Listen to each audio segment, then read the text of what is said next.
Nagpatulog lagi siya pero tanawang kamot. Agi ba? Uy, yun dyan. Ano mo si Gia? Habi! Habi! Yun dyan naman si Gia.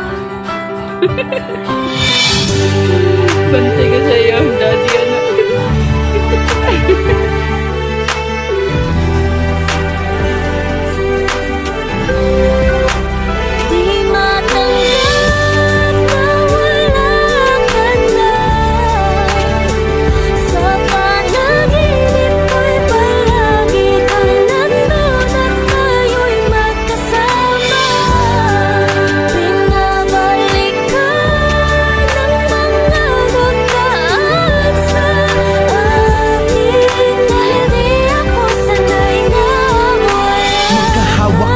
Lalakad sa tabing dagat, tirik man ng araw parang langit. Pag nakayakap ako sa iyo, tapos nakahawak ka sa